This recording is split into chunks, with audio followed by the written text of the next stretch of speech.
Hey everybody, Kel here. Welcome back to What Remains of Edith Finch. In our last episode, we learned Sam's story, Gus, Gregory, and Lewis. And we only have a few left, so I don't know if we'll be able to wrap it up in this episode or not. But thank you so much for stopping by. Hopefully you enjoyed today's episode. Let's get back into it.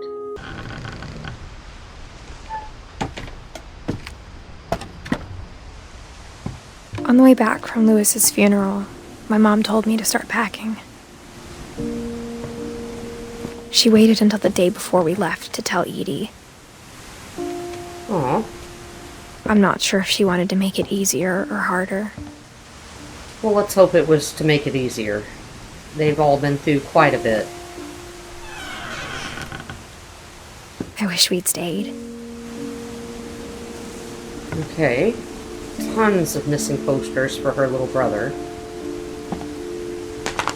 But I understand why we left. There's a whole nother level up there. Alright, so let's check this out first. Edith, Mom.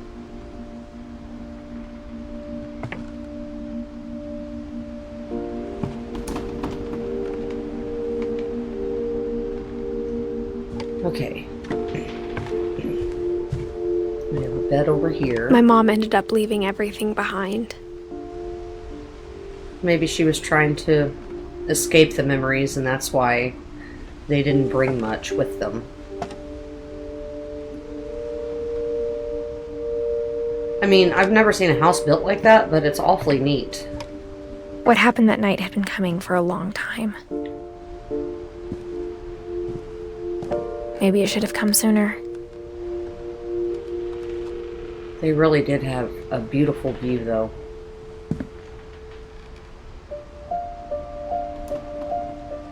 A little origami bird.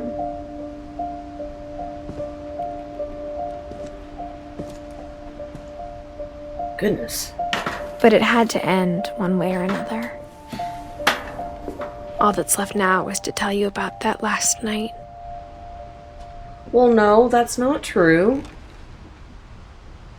That's not true. We're still missing... Hang on. We're still missing her dad's story, Sanjay. Sivan, her great-grandpa. Edie, her great-grandma. And Ingeborg's. And it looks like Kay as well.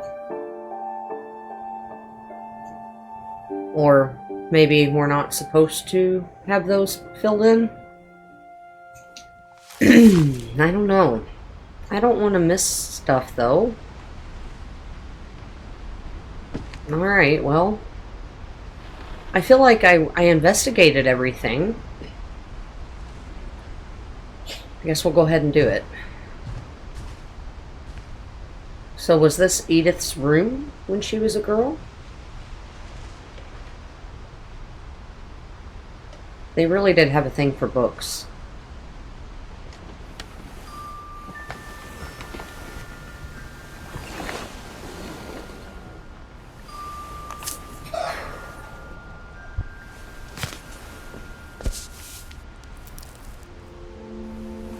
That whole last day, Edie just watched us pack and didn't say a word. Until supper, when she raised her glass and said, "To our final night together, and all our final nights apart." Grandma, you know what I said about alcohol. Some of your medications are very specific. I left a present for you in the hallway. Why don't you go open it? The grown-ups have to argue now. I'm sorry, you're right. We're all leaving tomorrow. Let's just enjoy our last... I'm not leaving. Edith, you're excused.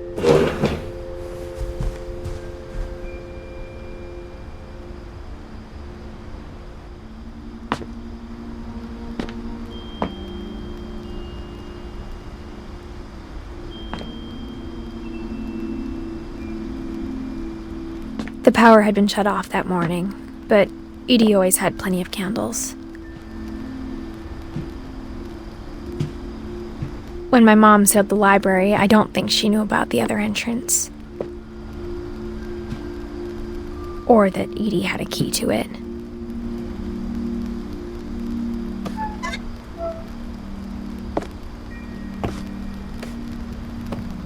Okay, we finally get to see the library. That thing you're afraid of isn't going to end when you leave the house.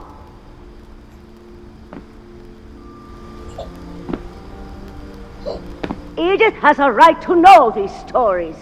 My children are dead because of your stories!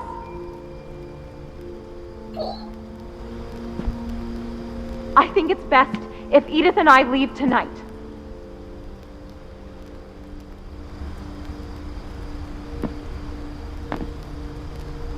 We'll have the nursing home send a van for you in the morning, okay?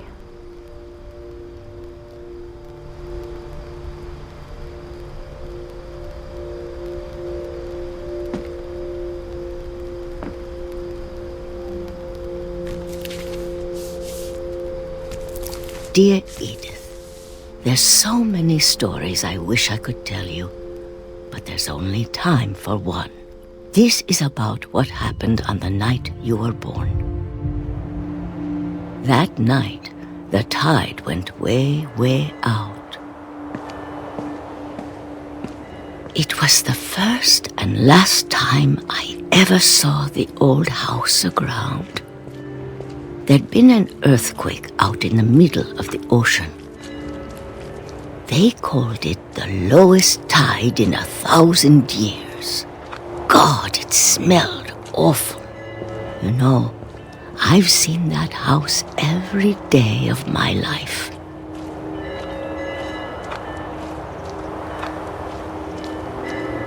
But I never thought I'd go back to it. When the fog rolled in, I lost my way.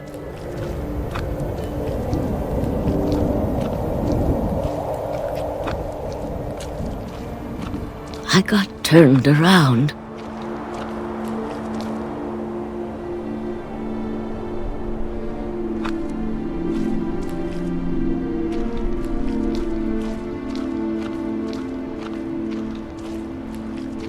I started seeing things.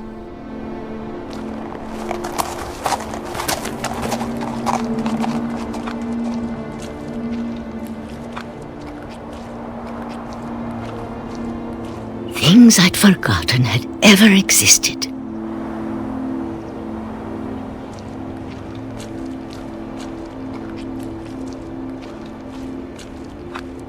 But when I saw them, they felt like old friends.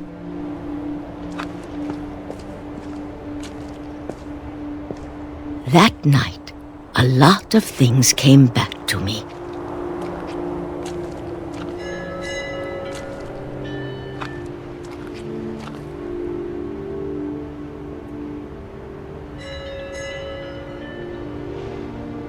Or maybe I came back to them.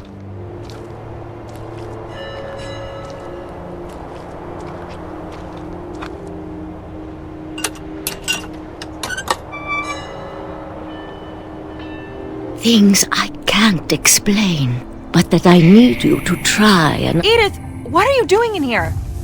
It's mine! Edith! Mom, you're gonna rip it! Let go! I kicked and screamed, but Mom dragged me to the car and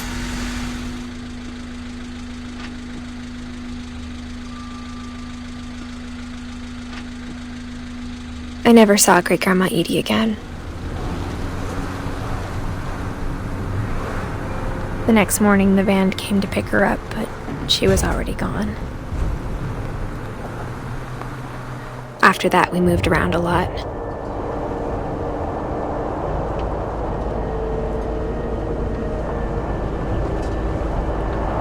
We both tried to make the best of it.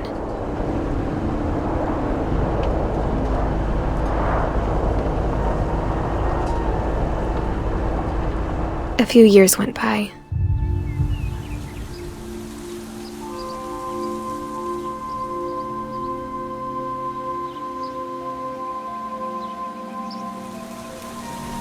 My mom didn't like to talk about it.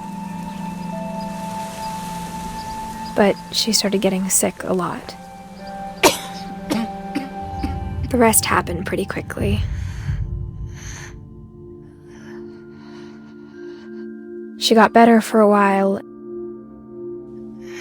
and then she didn't. And then I was alone.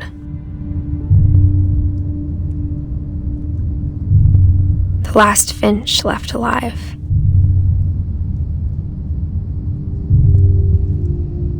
Until I found out about you. I'm still not sure what to tell you about all this. If we lived forever, maybe we'd have time to understand things. But as it is, I think the best we can do is try to open our eyes. And appreciate how strange and brief all of this is. This journal was supposed to be for you.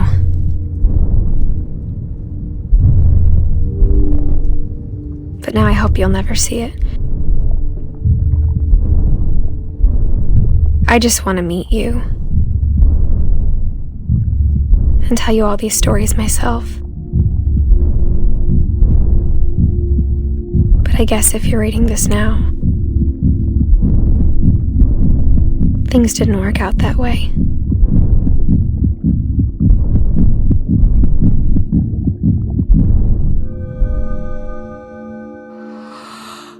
This is where your story begins. I'm sorry I won't be there to see it. It's a lot to ask, but I don't want you to be sad that I'm gone. I want you to be amazed that any of us ever had a chance to be here at all. Good luck.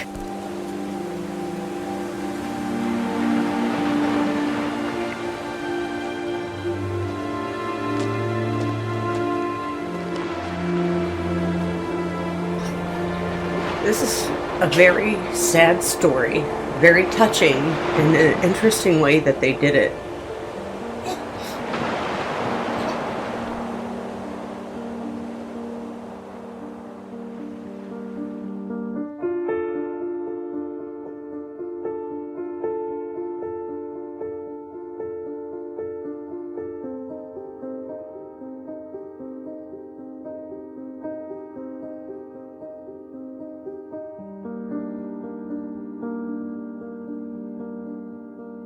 I really wish I would have picked this game up when it first came out. I should have. And I guess we did do all stories because it says finish all stories. What a unique game. I really hope that you guys enjoyed it half as much as I did. And thank you for watching. This has been What Remains of Edith Finch. I have been Kel. Hopefully you enjoyed the series, and hopefully I'll catch you in whatever we replace it with. So please enjoy the rest of your day, evening, night, whatever it may be for you. And take care of yourselves. And until next time.